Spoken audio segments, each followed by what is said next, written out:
Hey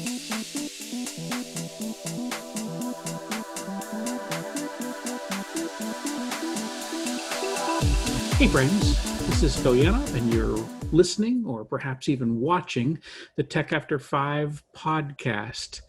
And we are here, of course, to help you move forward in your career or in your business. It might be that you're an IT professional, and we're going to help you move forward in whatever that means for you as you're working through your job or trying to find your next gig or move up in your next gig or work better with your peers. Or it might be that you are building a business, or it might even be that you're one of those folks that are allies of those two core audiences of ours. You just like hanging out with folks who want to build an honorable tribe around themselves and advance their objectives as they move through the world and maybe drag everyone else with them, hopefully towards some noble goal. Anyway, those are the kinds of things that we do here on the Tech After 5 podcast. And today I have with me Carol Hamilton. Hello, Carol. Hello, Phil. Just as happy as I can be to be here. Yeah, I'm super happy to be here too. And we're missing Scott today. So one of the things is on my monitor, I mean, you are life size in front of me when I get the chance to look at you. So that's super cool. I mean, this is about as close as I have to you and me having a cup of coffee in a coffee shop.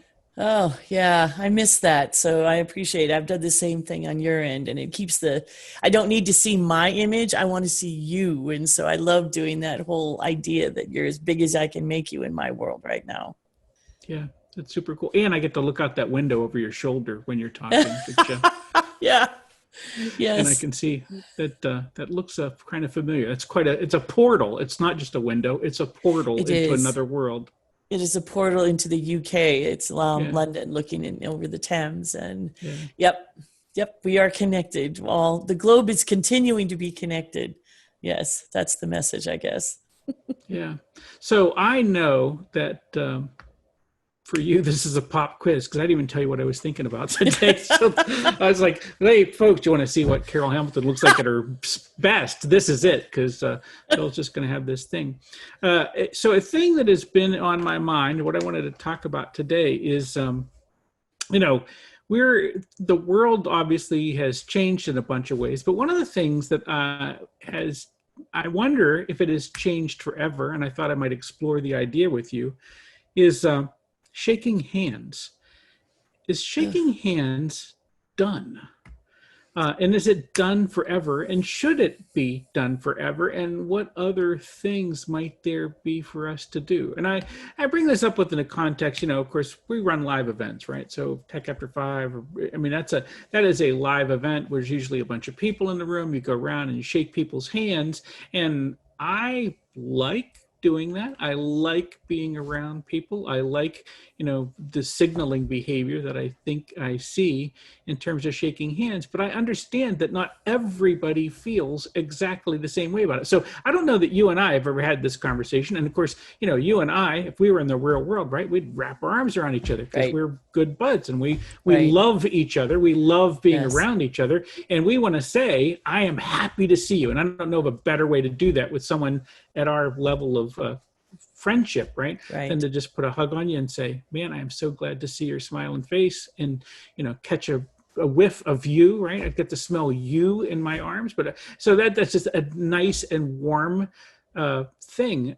But, for lots of folks, the way that we signal that we're either happy to see them or that we're open to talking to them is by shaking hands. So first off, let me just let you riff for a moment on what shaking hands means to you, because I don't know if you were ever cool with it or not. I think shaking hands is, and I have said this many, many times, I think shaking hands is the most intimate contact you can have in a professional setting. There is actual science by people with time and money to study such things. When you connect the web of a hand to the web of another hand, and this is that web being between your thumb and your first finger, you are having an intimacy in that connection. That those two parts of or that one part of your body touching that same part of someone else's is actually an extraordinary thing. And if you hold a handshake for 3 to 6 seconds, and 6 is a little long, but 3 seconds, you are connecting in a way that nothing else connects. Now, that in no way diminishes the cultures who are big on bowing, because there is a whole collection of really nice messaging, or that is an opportunity in a bow. But for those in the Western world who have grown up in the land of handshaking, handshaking has amazing possibilities for connection that I have not seen in a business realm that anything replaces. So I think it is tremendous sadness. On the other hand, I also think it is on its way out, because I don't think we're done with germs. And I think we're going to, for anybody that was uncomfortable with it before, this is heaven on a stick, so that they no longer have to worry about sweaty palms or germs or anything else. And so, yes, I think it is on its way out. Sad to say, but I think it's on its way out. Yeah. So we're in that spot, right? So it is, you talk about this is potentially pretty intimate contact, right? I mean, in signaling, in emotionally connecting, a lot can happen inside a handshake, right? I mean, we've had folks, we've talked to at various times who even teach you how to shake people's hands because they're afraid people aren't getting it right. I mean, again, you point out rightly so, this is kind of unique to our society, right? We shake hands typically when we go up to greet somebody. And in doing so, it might be, hey, I'm happy to see you. And again, we get that from the grip, we get that from the shake. But if it's somebody's got sweaty palms, we might be thinking, hey, they're too nervous to, kind of creeps me out a little bit, because it's like, why you got cold and wet. And in fact, well, it's not a thing, right? So we talk to people, you go up and shake hands with them, and they'll go, oh, I'm sorry, my hands are cold. And they know they might be sending a bad signal because they just put their hand off a cold beer and reached over to shake your hand, which is, in fact, we've taught even people, I mean, my mind's just riffing on this, but we tell them to hold their beer in their left hand so that if they reach out with their right hand, it's still warm. So it's a warm, dry hand. Yeah, it's not a cold and clammy hand when they reach out to shake somebody's hand, right? And how to shake it. So you don't come in with your hand pointing down, which then if you grab somebody's hand ends up being about domination, or the opposite, which is to come in with your hand, your palm pointing up. And now there's a submissive thing, or the kiss the ring idea where you come in and this is really common amongst women, and it's horrific.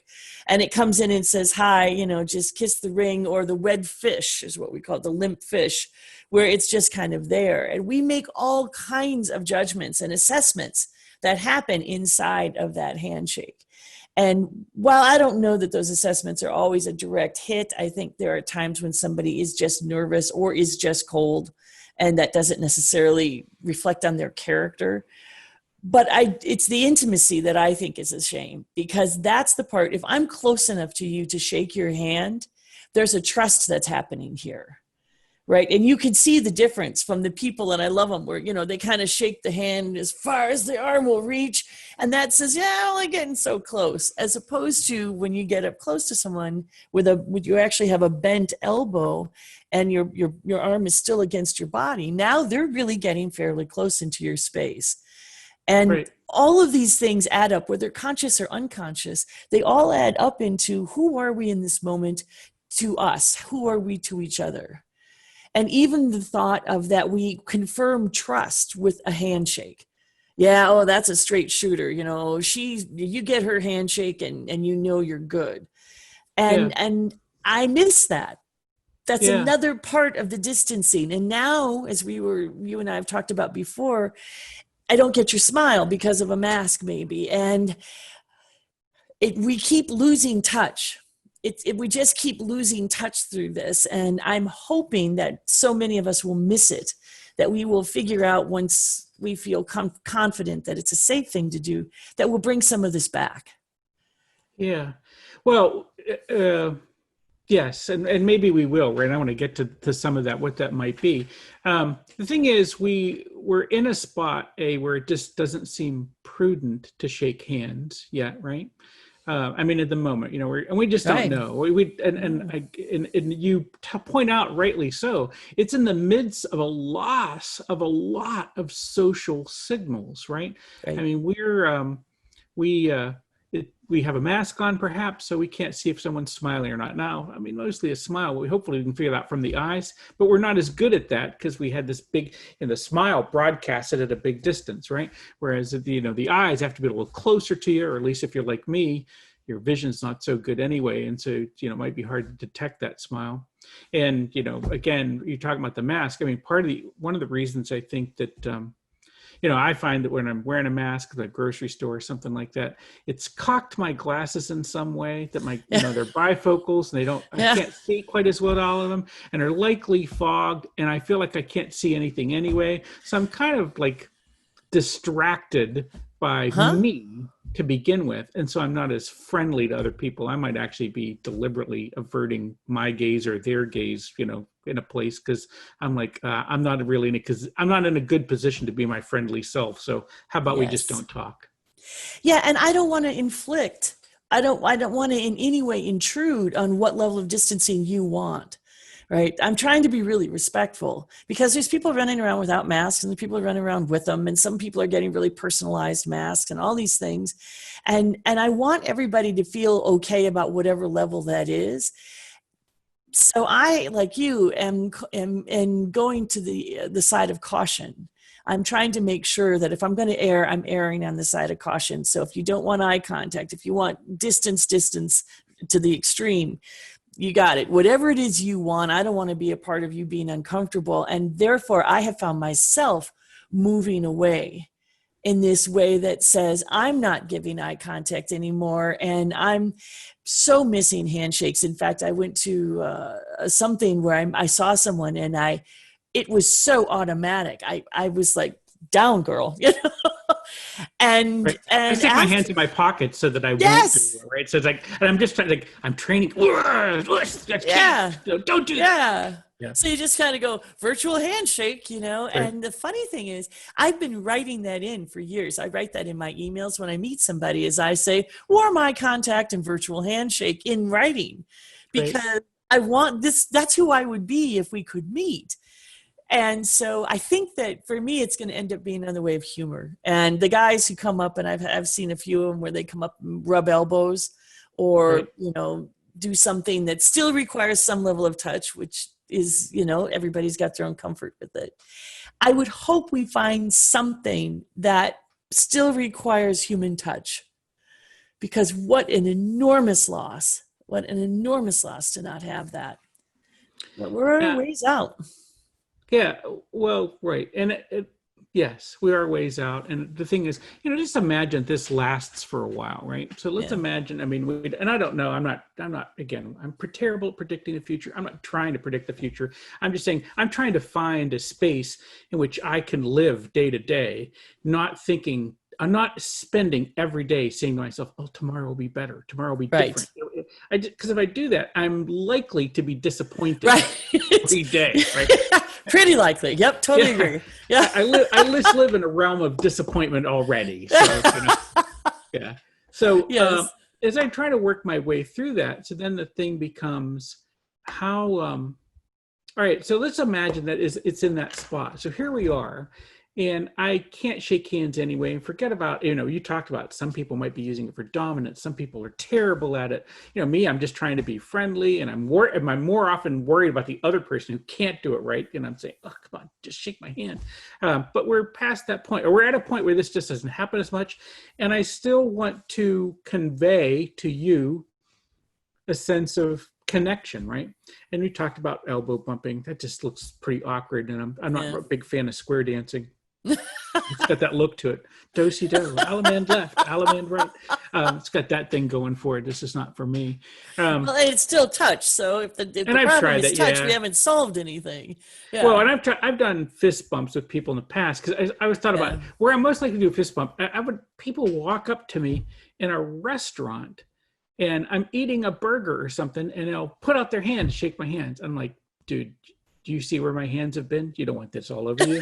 You do a fist bump and try to get by with the fist bump. But that, let's say that isn't right either. And the other thing is that doesn't really solve for, being virtual on calls like this. So a couple elements. First off was, some people, as you point out, some cultures bow rather than, they bow rather than shake hands, right? Or that's the kind of lead forward. So I don't know.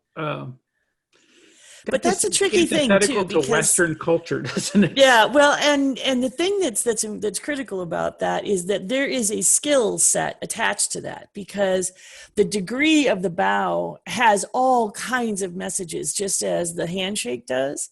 So there is a variety of different body positions that you put yourself in according to whom you're speaking to in order to demonstrate respect, age, all sorts of things. So bowing is an art. It is not something that we can just say, "Hey, I'm going to bow," and think we're I want to get it right. I mean, we're I could going be to sending the exactly wrong signal. I could be doing that accidental bow that means I want eggs for breakfast, and right. just get that completely wrong, right?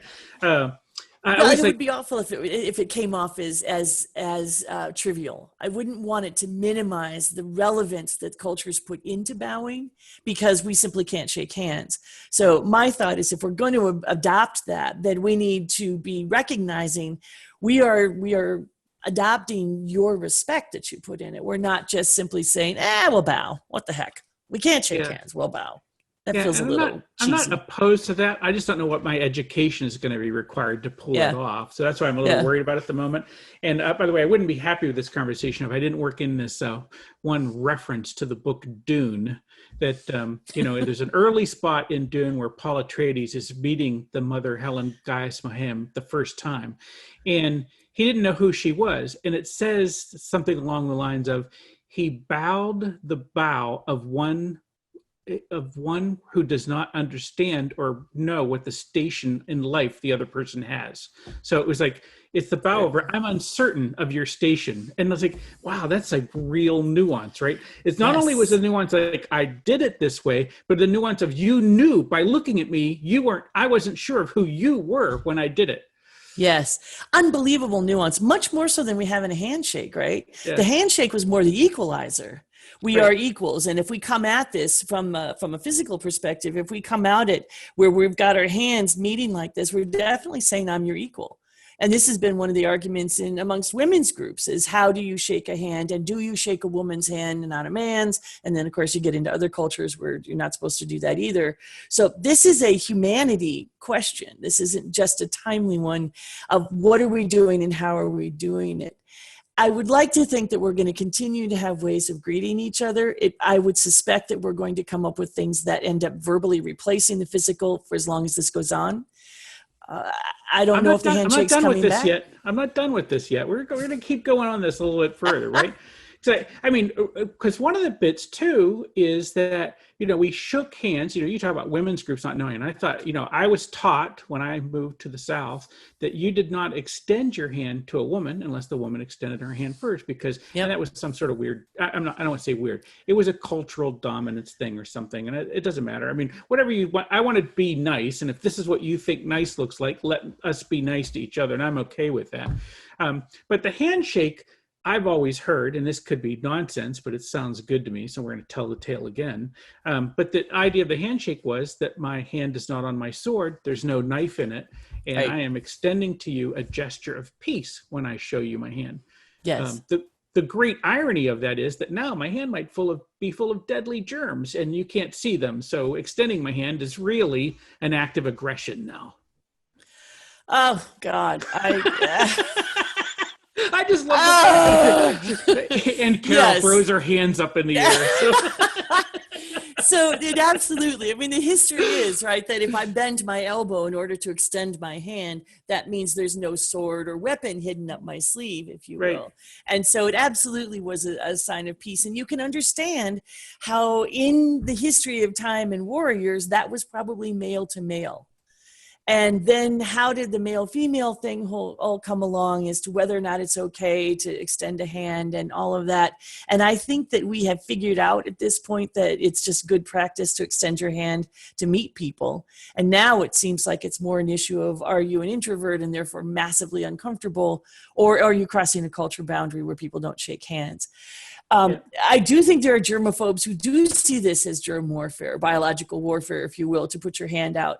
And I have to say, and I appreciate the whimsy that's included in that, I also think that this is real. I think that people, the longer we get, the more germaphobes we're growing. And I think that there are people who are going to be like, I'm never shaking a hand again because, I'm I either don't, going to love you and know you well enough to hug you, right, or we're just not touching. So you just get back that little 6 feet and, see you then. right. So, there's some famous germaphobes that have been through time, right? Howard Hughes, et cetera, folks who Mm-hmm. just refuse to shake hands. Mm-hmm. I heard somebody say recently, and I don't know, I did not bother to investigate this, but I think Dave Chappelle is one of those people, the comedian, Mm-hmm. brilliant cat. But he does this little thing where he salutes to people, one-handed off the forehead kind of thing, which kind of feels a little military to me, but that's for whatever that works for him, I guess. So I want to propose an idea to you, and you will maybe accept and maybe reject, but you won't be the last person I test this on. But I think that there's a thing in this moment. I mean, I think there might be some other gesture we could use in the moment. And it's, again, not like I'm hopefully we're 20 some minutes into this, right? No one's gotten the idea like I'm super anti shaking hands. That wasn't it. But we might need something new. And so I want us to be open to that idea of how do we get to that something new. And by way of this, I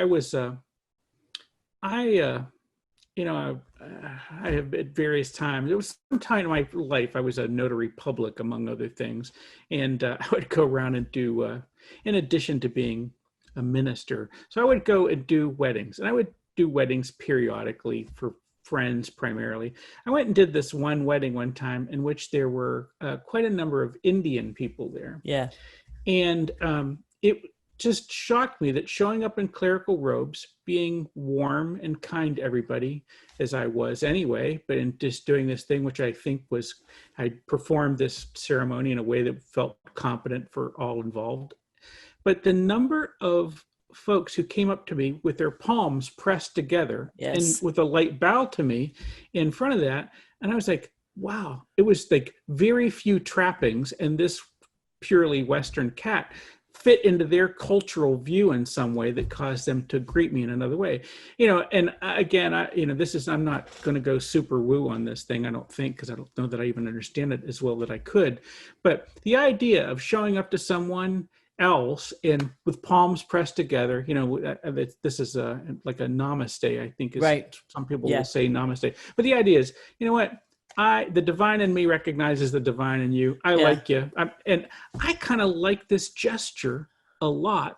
And I'm going to put one more thing on top of it. It's a thing I could do on a Zoom call. I can do this on a conference call. I mean, I can look at you, go like this. And if I did that often enough, you would understand that this was me extending awareness and presence to you and saying, I affirm you, and I'm glad we're together.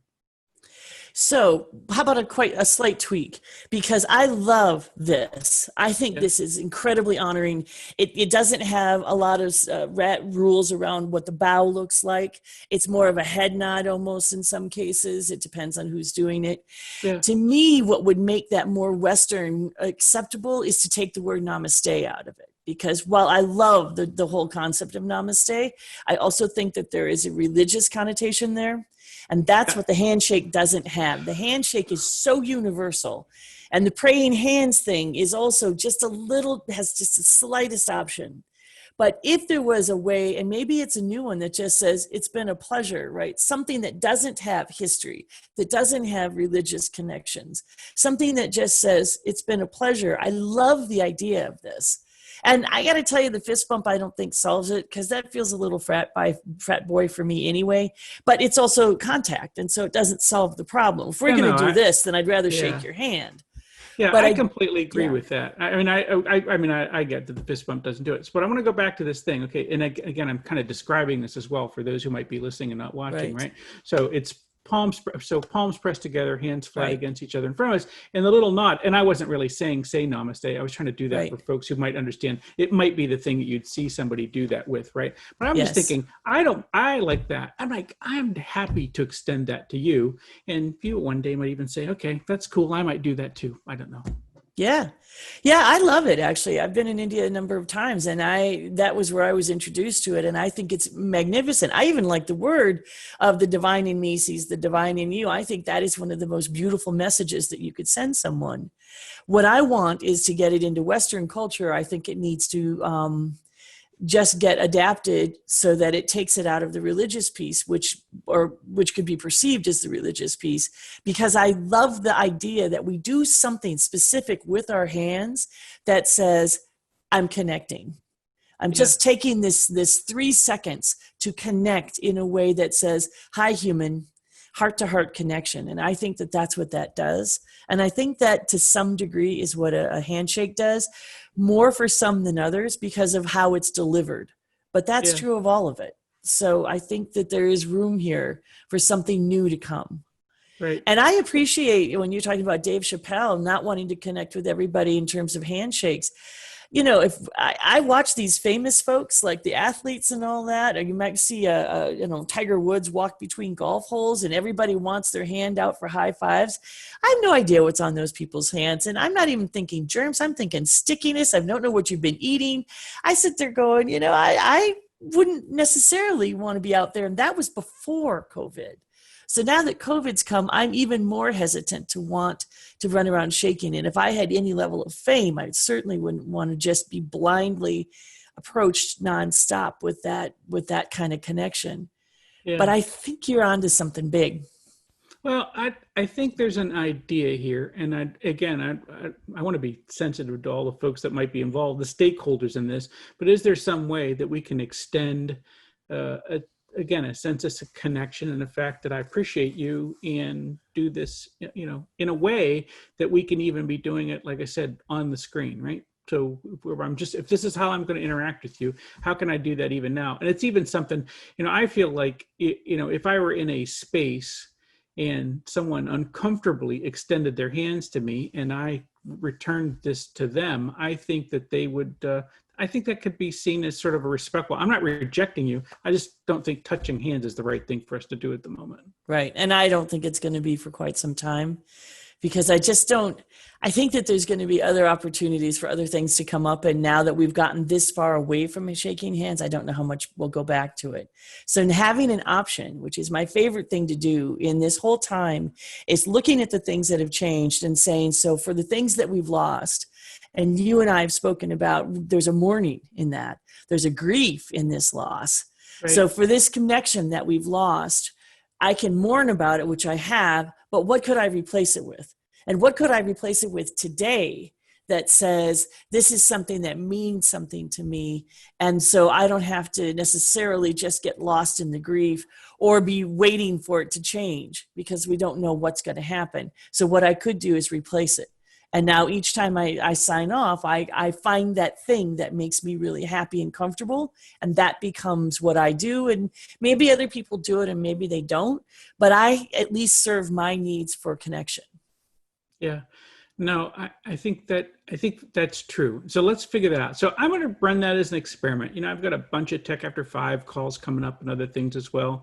And we're going to put this podcast out in the world and let people see what they think about it.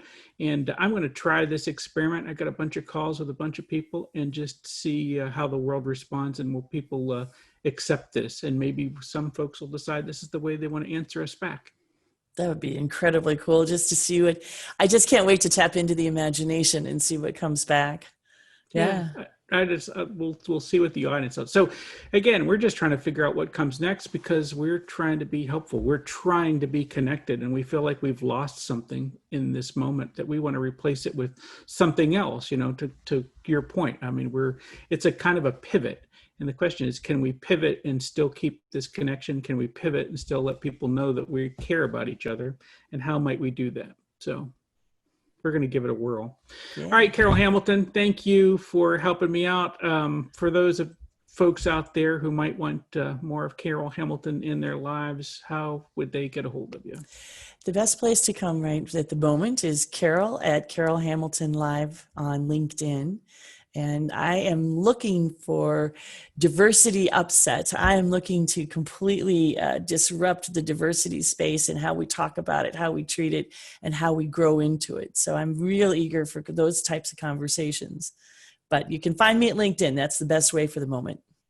Awesome. Well, I'm looking forward to seeing where that conversation carries you. And maybe that's something that bleeds into some of the things that we're talking about here, kind of see what you're up to in some of the coming weeks. So I'm Phil Yanov, and of course, the best way to run into me is at one of our Tech After 5 events. And the good news is they're all virtual now, so you can do this online. You can meet me from the comfort of your own home. Turn on a camera, turn on a screen, and free parking. And the beer is free as long as you get it out of your fridge and it was already there. So it's my gift to you, quite frankly. Is my gift to you is your gift to you. It's whatever, and we promise to have whatever beer you like. So make that work out. So no more of that. But come see us at techafter5.com. You can find me at philyanov.com. Ways that you can help us in the world, friend, is at the moment, we'd love for you to, if you're watching us on YouTube, to hit the subscribe button. And obviously, if you're listening to the podcast, your opportunity to subscribe and leave us good reviews. All we're looking for there, look, this is not us just saying, hey, I need more people to like me. We are looking for more people to help. And you can help people find us by leaving us good reviews. So we appreciate anything you can do for us. And the thing we can do for you is invite you to come see us at Tech After 5. Thank